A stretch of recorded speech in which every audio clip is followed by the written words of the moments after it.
예, 월요일 묵상의 시간입니다. 우리의 끝은 이 땅이 아니다. 우리의 끝은 이 땅이 아니다. 자, 이런 제목으로 또 이번 주가 말씀 묵상 시작하겠습니다.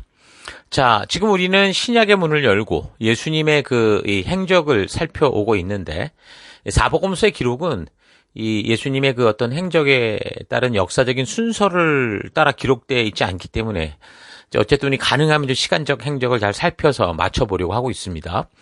사복음서의 이제 기록을 종합해서 살펴보면 예수님께서 공생의 그 네 번째 유월절에 이제 십자가에서 죽게 되시니까 예수님의 공생에는 총 4번의 유월절이 지나가게 되죠. 기간으로는 한 3년 반 정도인데 이제 그런 4번의 유월절이 지나가게 됩니다. 그래서 이걸 기준으로 지금 우리가 예수님의 행적을 살펴가고 있죠. 그래서 예수님의 보통 사역 장소는 자라나는 그 갈릴리 지역을 시작으로 해서 6월절이 되면 이제 예루살렘이 있는 그 유대 지역으로 오셨다가 또 다시 이제 갈릴리 지역을 중심으로 그렇게 사역을 행하셨습니다. 예수님께서는 뭐 어느 지역에서나 어디를 가시든 간에 어쨌든 유대 바리새인들과 이제 부딪힐 수밖에 없었는데 그 당시 이제 유대인들의 핵심적인 지역이 어쨌든 그 예루살렘 성전이 있었던 유대 지역이었으니까 그 지역의 주도자들인 그 대제사장이나 율법사, 뭐 서기관, 바리새파 이런 사람들과 특별히 이제 더 많은 충돌을 일으키게 되는 거죠. 자, 그래서 우리가 이제 기억할 수 있는 것은 첫 번째 유월절 때 처음 성전에 올라가셨을 때 성전 정결 사건을 벌이셨고 두 번째 유월절 때는 분명히 예루살렘으로 올라가셨으나 안식일에 그 베데스다 연못에서 이제 그 38년 된 병자를 고치는 그런 일을 행하시고 그리고 이제 마지막 유월절, 네 번째 유월절에는 이제 결국 십자가의 죽임을 당하시기까지 이제 예루살렘 지역은 성전이 있는 곳이었지만 사실 이게 그냥 보이지 않는 암투, 그러니까 인간의 욕심과 하나님의 뜻이 너무 심하게 충돌되는 그런 공간이었다라고 볼 수 있습니다. 자, 그래서 그랬는지 갈릴리 지역에서의 예수님의 사역이 많이 나오는데 특히 이제 두 번째 유월절 후부터 거의 한 1년 6개월 가까이 그러니까 세 번째 유월절까지 포함되겠죠. 거의 백성들이나 제자들을 향해서 집중적인 사역을 하시는 걸 볼 수 있습니다. 그러니까 세 번째 유월절에는 이 예루살렘 지역으로 가지 않은 것으로 봅니다. 그래서 그 사역의 이제 보통 이제 중심적인 도시, 갈릴리 지역의 사역의 중심적인 도시가 이제 가버나움이라고 했는데 우리는 지난 시간까지 예수님께서 갈릴리 지역에서 이제 백성들을 향해 계속 사역하시는 것을 우리가 살피고 있었던 거고요. 그리고 이제 예수님이 사역하실 때마다 너무도 그 놀라운 표적과 기적들이 이제 나타나는 하나님으로서 보여줄 수 있는 전능한 능력들을 보이시는데 근데 예수님은 그렇게 이제 전능한 능력으로 모든 사역을 다 혼자 다 행하시는 게 아니라 보니까 어떻게 했어요? 그를 따르던 제자들을 세우시고 제자들을 이제 준비시켜서 곳곳으로 보내시고 그 사명을 함께 감당하시는 것을 우리가 볼 수 있었습니다. 자, 그렇게 이제 시간이 흘러서 이제 공생의 세 번째 유월절의 시간이 다가왔거든요. 그때쯤에 이제 세례 요한이 감옥에 있었잖아요. 헤롯 안티파스에 의해서 죽습니다. 근데 죽음의 그 순간이 너무 허무해요. 그 헤롯 안티파스가 자기 그 동생이었던 빌립의 아내, 그러니까 제수씨죠. 그 헤로디아를 그 아내로 맞아들이는 불륜을 저질렀잖아요. 근데 그걸 비판하다가 지금 세례 요한이 이 감옥에 가셨었단 말입니다. 근데 자기 생일 때 그 헤로디아의 딸이 그 잔치에 나와서 춤을 멋지게 췄나 보죠. 뭐 요즘 걸그룹처럼 췄는지 모르겠지만 아주 그래서 자기가 즐거웠었나 봐요. 그래서 그냥 이 헤로디아의 딸, 춤을 춘 딸에게 소원을 말해봐 이렇게 얘기를 한 거예요. 뭐든지 다 들어주겠다. 그러니까 이제 이 딸 아이가 엄마 그 헤로디아의 사주를 받아서 이 딸이 세례 요한의 머리를 달라 이렇게 그냥 얘기하는 바람에 그 세례 요한이 죽게 됐어요. 그래서 참 허무한 거죠. 남의 잔치에서 흥에 겨워서 뭐 소원을 말해봐 이랬다가 그냥 하나님의 그런 어떤 그 신약의 문을 열었던 너무 중요한 인물인데 이렇게 허무하게 죽습니다. 그러니까 메시아의 길을 여는 큰 사명을 감당했던 이 중요한 사람 세례 요한도 이 세상에서는 그렇게 너무도 허무하게 죽을 수 있더라는 거죠. 그 헤롯 안티파스는 뭐 아버지 헤롯 대왕이 죽은 후에 갈릴리 지역하고 베레아 지역을 통치했던 분봉 왕이었는데 이 사람은 이제 예수님을 죽이려고도 했었지만 예수님에게 여우라는 책망을 받았던 그런 인물이기도 하거든요.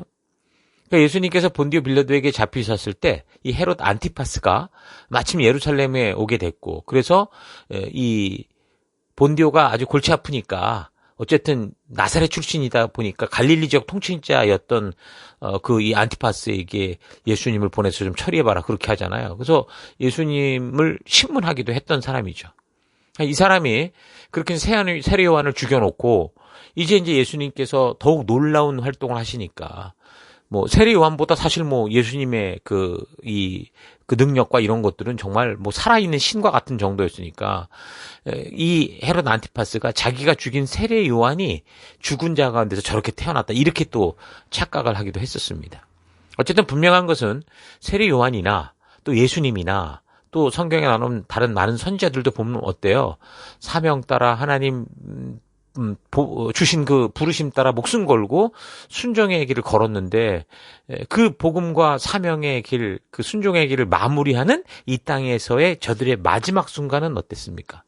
온 세상에 나와서 화려하게 환송식, 천국으로 가는 환송식을 벌여주는 게 아니라 남들은 잘 기억도 못하는 정말 그냥 흐지부지한 같은 퇴장을 당하는 것처럼 그렇게 보이죠. 그러니까 성경은 분명히 이런 길이 믿음의 길이다. 이렇게 좁은 길, 세상이 별로 관심 두지 않는 이 길이 이 믿음의 길이다라는 걸 분명하게 이렇게 보여주고 있는데, 그러니까 우리는 정말 과연 이 세상에서 우리는 어떤 그 그리스도인으로서의 그 삶을 기억하고 꿈꾸고 그러고 있는지 좀 잘 되돌아볼 필요가 있을 것 같습니다. 그러니까 성경이 말씀해 주시는 이런 이 믿음의 길의 진실에 대해서 우리가 좀 잘 알고, 그래서 이 땅이 아닌 천국에서의 그 거대한 환영식, 어떻게 보면 이 땅에서의 왕따 같은 죽음, 세상 말로 개죽음처럼 보이지만 사실은 그거는 하나님의 말씀대로 순종하던 길의 끝이기 때문에 천국에서 봤을 땐 이건 정말 엄청난 환영식과 마찬가지라고 볼 수 있다라는 거죠. 그래서 우리가 이런 영적인 안목을 가지고 현재 우리가 사역하고 있는 우리 삶 속에서 누군가의 주목을 받고 주인공이 되려고 하기보다는 하나님의 말씀의 그 부르심을 따라 꾸준히 걷는, 그래서 우리 정말 마지막에 어쨌든 하나님 앞에서 잘 마무리할 수 있는 그 우리가 될 수 있으면 좋겠습니다. 자, 어쨌든 세례 요한의 이런 처형 소식을 듣고 예수님께서 배를 타고 외딴 곳으로 옮겨 가시게 됩니다. 자, 그런데 여러 마을에서 많은 사람들이 또 예수님을 알아보고 찾아 모이게 되는데 아주 큰 무리였어요. 근데 벳세다 지역으로 가신 것 같은데 이 벳세다 지역은 갈릴리 바다 서북쪽 편에 있었던 지역입니다. 그래서 예수님은 이렇게 어쨌든 이 따라오는 백성들을 보면서 참 불쌍히 여기셨어요. 그들을 보니 목자 없는 양 같은 그런 모습이었던 거죠. 그러니까 방황하는 인생들이었다라는 거예요. 아무 소망 없는 이 세상 속에 떨어져서 결국 사라지고 없어질 허망한 것을 쫓아 그냥 그저 그거 떡 한 번 먹겠다, 좀 잘 살아보겠다 이렇게 살아가면서 영적인 그 바른 길을 모른 채 영원한 죽음의 길을 향해 그렇게 달려가는 이런 것이 너무 불쌍했고 안타까우셨던 거죠. 아마 이런 마음이 계속 이 땅을 포기하지 않고 우리에게 선지자와 그 하나님께 이르는 길을 알리는 그런 이 하나님의 자녀들을 보내는 그런 아버지의 마음이라고 봅니다. 그래서 이 백성들에게 하나님 나라에 대해서 가르쳐 주시고 하나님이 창조한 이 세계가 어떤지를 알려주시고, 그러면서 지금 그들 가운데 고통당하는 자들, 병든 자들, 이런 사람들을 귀신 들린 자들을 다 고쳐주시잖아요. 그래서 예수님은 이런 백성들을 통해 이 세상의 인간 권력자들에 의해 벌어진 너무도 처참한 이 현실, 욕심 속에 살아가는 사탄을 따르는 이 현실을 보면서 당장 그런 왕들을 쫓아내버리고 당신이 이제 이 백성들의 왕이 돼서 이 백성들을 다스리는 그런 나라를 만들지 않았다라는 거 우리가 좀 잘 봐야 됩니다. 그러니까 이런 암담한 현실을 보면서도 예수님이 하신 일이 뭡니까? 우리가 처음에 그 얘기를 했었는데 수도꼭지가 터진 수도꼭지를 막을 거냐 아니면 흘러넘치는 물을 좀 닦을 거냐 이런 얘기를 했었었는데, 이런 암담한 현실, 이 정말 비참한 현실을 보면서도 예수님이 하신 일은 뭡니까? 죄악의 물고가 터져서 더러워진 것을 전능한 능력으로 일일이 찾아다니면서 다 닦아내고 치우는 그런 일을 하신 게 아니라 이런 죄악 왜곡된 세상을 만들어가는 그 근본적인 터진 이 수도를 막는 그 원인이 되는 죄의 문제를 해결해 주시는 그 길로 가시게 되죠. 그래서 이 백성들이 근본적으로 그걸 통해 하나님의 진심을 알고 그래서 그 말씀의 가치를 따라 살아가는 하나님 나라 백성답게 살아갈 수 있도록 해서 이 땅에서 벌어지고 있는 너무도 많은 그런 문제들을 근본적으로 완전히 해결할 수 있는 그런 이 사역을 하셨던 겁니다. 그러니까 지금 벌어진 이 세상의 현실을 보면 좀 안타깝고 정말 말씀하신 대로 불쌍히 여길 수밖에 없으시면서도 그렇게 떡을 먹이고 고기를 배불리 먹이는 그런 일을 집중한 게 아니라 그런 모든 불공평하고 정의롭지 못하고 사람의 생명을 우습게 여기는 그 죄의 근원을 막는 그런 그 길로 걸어가시는 거죠. 그래서 우리도 우리 주변의 사람들을 우리가 사랑하고 섬기되 우리가 부름을 받은 이 본질적인 사명의 길에서 벗어나지 않는 그 믿음의 길을 걷는 우리가 되어야 됩니다. 교회에 왔을 때 우리가 정말 그들을 불쌍히 여기고 섬기고 채워야 되는 건 맞지만 그것만 위해서 우리가 있을 수는 없다는 거죠. 그래서 이거 잘 기억했으면 좋겠습니다. 어쨌든 그렇게 시간이 많이 흐르는 바람에 많은 군중들이 쫓아왔었을 때 예수님 말씀 듣고 어쨌든 그 시간이 흐르는 바람에 저녁이 됐어요. 근데 수많은 군중들이 모여 있는데도 먹을 게 없었습니다. 그래서 이 제자들은 아무래도 안 될 것 같으니까 예수님께 말씀드려서 이 군중을 좀 보내서 각자 이제 집에 가서 밥 먹게 하자. 그렇게 했는데 예수님께서는 오히려 빌립에게 음식을 좀 구해오라고 하시는 거예요. 그러니까 빌립은 자기들 앞에 벌어진 이 현실만을 보고 뭐 수천 명이 앉아 있는데 예수님 이 수천 명의 음식을 어떻게 우리 보러 먹이라는 거냐? 그러니까 불가능한 거 아니냐? 이렇게 얘기를 한 거죠. 그러니까 당연히 현실로 눈으로 보는 그 현장은 해결할 수 없는 그게 사실이었어요. 그러니까 예수님도 사실 그런 현실을 몰라서 여기 수천 명이나 되는 사람 먹이라고 그걸 밥을 준비해 오라고 했겠습니까? 아니겠죠. 그러니까 하나님이 소중히 여기시는 생명을 섬기는 이 사명에 있어서 현실에 보이는 것만 갖고 우리가 행하는 게 아니라 오직 하나님의 뜻이기에 불가능해 보이는 사명을 일부러 주신 그 하나님의 책임지심, 그러니까 나에게 이렇게 명하시는 것은 네가 해내가 아니라 너를 통해 내가 하고 싶다라고 하는 그런 하나님의 이 하나님 스스로가 책임지실 일을 우리에게 맡기신다라는 걸 우리가 믿고 그래서 그 뜻을 위해서 어떻게 되는 거예요? 순종하는 거예요. 순종하는 존재가 돼야 된다. 이걸 이제 알리시기 위해서 이런 일을 행하시는 거죠. 근데 그렇다고 분명히 말하지만 사역자들이 어쨌든 뭐 이런 이 순종하는 존재니까 네가 네 능력을 가지고 네 스스로 기적을 베풀어서 이 문제를 해결하고 먹여라. 이런 게 아니라니까요. 하나님은 이미 이 세상의 모든 사람들이 사실 충분히 먹고 살아갈 수 있는 넉넉한 이 양식과 자원을 주신 분이에요. 온 이 지구상에 있는 사람들이 자기만 배불리 먹으려 하지 않으면 굶어 죽는 사람은 없어요. 없을 수 있다고요.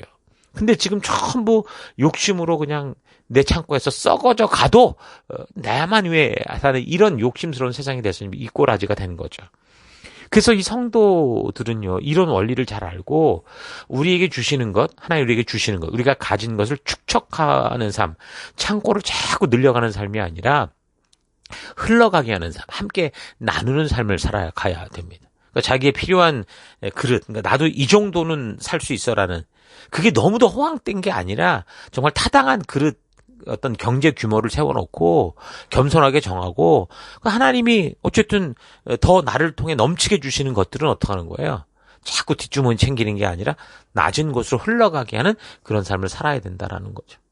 그래서 그런 높은 곳은 그래서 낮아지고 낮은 곳은 채워지는 바로 그런 게 그래서 하나님 나라의 어떤 모습이다라고 할 수 있어요. 그러면 모두가 행복한 삶을 살아갈 수 있다라는 거죠. 어쨌든 이런 의도로 좀 하실 때 빌립은 이게 뭐 어떻게 불가능하다 말을 하고 있었는데 그때 이제 베드로의 형제였던 안드레가 어떤 소년이 가지고 있었던 그 보리떡 5개 그리고 물고기 2마리를 가지고 와서 이게 있다 이렇게 예수님께 말씀하죠. 물론 안드레도 이걸 가져오면서 예수님께서 이것을 가지고 어떻게 하실지는 몰랐을 거예요. 상상을 할 수가 없었겠죠. 근데 예수님은 이 한 아이가 가지고 왔던 이 오병이어죠. 이걸 앞에 두고 5,000명이나 되는 군중들을 다 앉히신 다음에 축복 기도를 하시고 그리고 이걸 다 나눠주십니다. 떡을 떼주시는데 이 오병이어를 나눠주시는데 결과는 그 5,000명의 군중이 이걸 다 먹었다라는 거예요. 그리고도 남은 게 12바구니였다. 이렇게 되는 거죠. 그러니까 기억할 것은 뭐예요? 이 떡과 고기가 남아 돌아서 누군가가 이 지불을 해서 이런 일이 벌어진 게 아니고, 한 어린아이가 먹어도 모자랄 만큼 너무도 작았지만 그 작은 거라도 낮은 곳으로 흘리고자 할 때, 그러니까 그것은 하나님 앞에 드린 바가 되는 거고, 그래서 하나님께서는 그것을 차고 눌러 넘치도록 주시는 그 역사를 보여주시는 거죠. 그러니까 성도로서 우리도 그러는 거예요. 우리는 부족하죠. 너무 부족하고 아무것도 없는 것 같고 늘 배가 고픈 것 같지만, 그러나 우리의 것들, 우리가 가진 것을 조금이라도 낮은 곳으로 흘러가게 하려는 이 마음을 갖고 순종의 길을 걷는다면 하나님이 지금도 우리를 통해 이런 일을 이루실 수 있다는 거 잊지 말아야 됩니다. 그러니까 예수님은 사실 자신이 광야에서 그 40일 금식하셨을 때 그 급박한 굶주림 속에서도 뭐 돌로 떡을 만들어라 이랬을 때 그 사탄의 거짓에 속지 않으셨잖아요. 사실 육체적으로는 너무 힘드셨을 건데, 그러나 지금 이 당신이 굶을 때는 그거를 뭐 말씀으로 이겨내는 그런 믿음의 길을 걸으셨지만, 지금 자기가 아닌 백성들의 이 굶주린 배를 위해서는 어떻게 하신 거죠? 무한한 사랑을 전능한 능력으로 베푸신 거죠. 그러니까 그 사랑을 어떻게 하는 거예요? 낮은 곳으로 흘려보내시더라는 거예요. 그래서 우리는 이런 사실을 통해서 하나님께서 우리를 향한, 우리를 바라보는 하나님의 마음이 어떤가, 이런 걸 잘 볼 수 있어야 됩니다. 그 오병이어의 기적은 예수님께서 뭐 자신이 뭐 신이다, 이걸 뭐 자랑하기 위한 그런 퍼포먼스가 아니고요. 한 생명을 소중히 여기시는 하나님의 그 아버지의 눈으로 보는 그 사랑, 그 사랑을 통해서 생명을 섬기는 사명의 현장에 있는 이 맡겨진 자들, 이제 우리도 마찬가지겠죠. 우리도 부름받은 자니 우리가 이런 사명의 현장을 만날 때, 그 불가능의 현장을 볼 때 우리의 힘으로가 아니라 하나님이 말씀하신 말씀대로 순종함으로, 아버지의 그 사랑의 그 힘으로 이걸 잘 감당할 수 있도록 그렇게 이제 인도해 주시는 겁니다. 자, 그러니까 사람들이 완전히 이제 그 바로 예수님께서 그들이 기다리던 메시아다, 이게 딱 꽂혀버리는 거죠. 왜 그렇습니까? 인류 역사상 왕이 된 자들에게 가장 중요한 실력 인증은 딴 게 없어요. 배불리 먹이는 거예요. 빵, 경제 문제를 해결하는 것이었죠. 이 역사 속에 수많은 전쟁을 치르는 일들도 결국은 뭐예요? 그 조금 더 먹겠다, 먹을 거 해결하려고 그런 거 아닙니까? 오늘날도 그래요. 결국 이 경제 문제를 해결하지 못하는 대통령은 금세 우리가 아는 것처럼 그 권세와 자리를 잃고 마는 걸 보죠. 근데 여기 예수님이 그것도 아무런 노동도 없고 그저 떡 몇 덩어리, 고기 한두 마리, 이걸 가지고 뭐 수천 명을 먹일 수 있다면, 오늘 이 시대 분위기로도 이런 분은 왕이 되고 대통령이 돼야 된다 생각하는 게 너무 당연한 거죠. 거기다 죽은 자를 살리죠. 병자를 치유하는 능력과 말씀에 또 그 높은 권위가 있고, 이제 먹는 문제, 이 경제 문제까지 해결을 해내니까 딱 본 거예요. 아, 이분이다. 이분이 로마와 이 헤롯의 압제로부터 우리를 구할 수 있고 더불어 모든 삶의 문제를 해결할 수 있는 아주 그분이다. 적합한 존재. 정말 자기들이 우리가 그동안 기대하고 고대했던, 하나님이 약속했던 그분이다. 그 메시아다. 이렇게 봤던 거죠. 그래서 이들이 예수님을 강제로 왕의 자리로 세우려고 했다는 거예요. 근데 예수님은 백성들이 이런 마음을 아시고 홀로 높은 산으로 올라 피신하십니다. 예수님께서 이렇게 자신을 절대적으로 추앙하는 백성들의 마음을 발판, 이런 민심들을 모아서 하나님의 나라를 빨리 성취해 가려고 하신 게 아니라 오히려 그런 인간들의 기대, 그들의 어떤 이 바람, 그들의 원하는 것을 피하시는 그 이유가 뭘까요? 예수님은 이 땅에 오셨을 때 사람들의 인기를 얻어서 수많은 사람들을 모아서 저들 위에 어떤 세상의 그 황제들처럼 군림하려고 오신 게 아니잖아요. 사람들의 삶이 이 떡이 아니라, 너희가 보는 이 세상에 이 눈에 보이는 것만이 아니라 하나님께 주신 말씀의 가치대로 하나님 나라를 이루며 살아가는 거다, 이걸 알리시게 오신 거잖아요.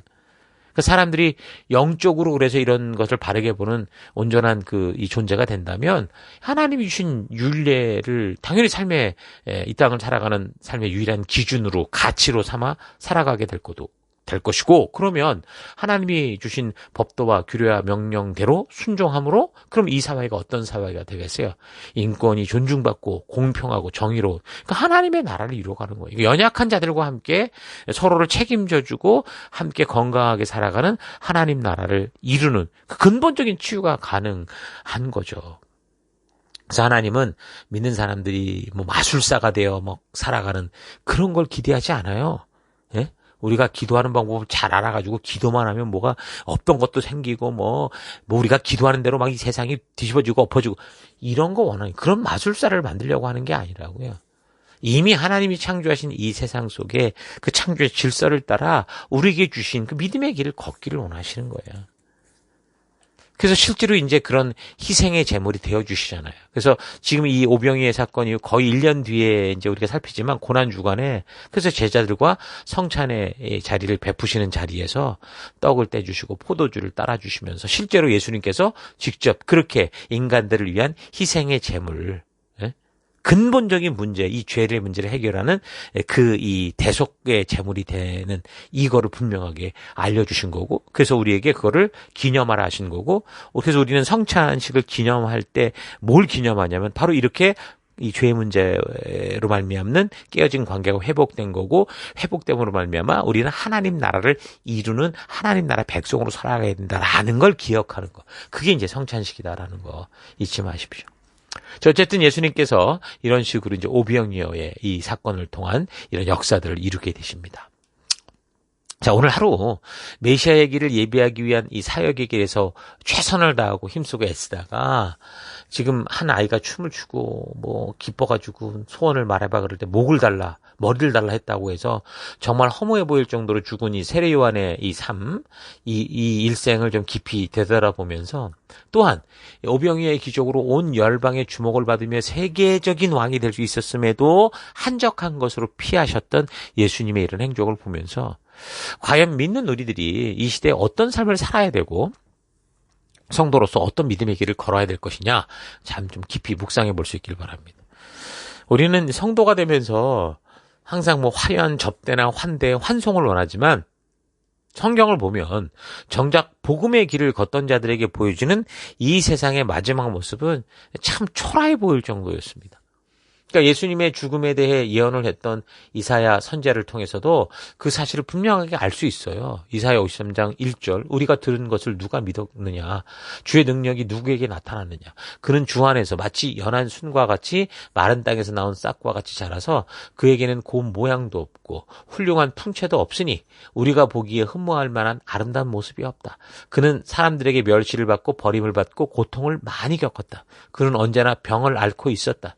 사람들이 그에게 얼굴을 돌렸고 그가 멸시를 받으니 우리도 덩달아 그를 귀하게 여기지 않았다. 그는 실로 우리가 받아야 할 고통을 대신 받고 우리가 겪어야 할 슬픔을 대신 겪었다. 그러나 우리는 그가 징벌을 받아서 하나님에게 맞으며 고난을 받는다고 생각했다.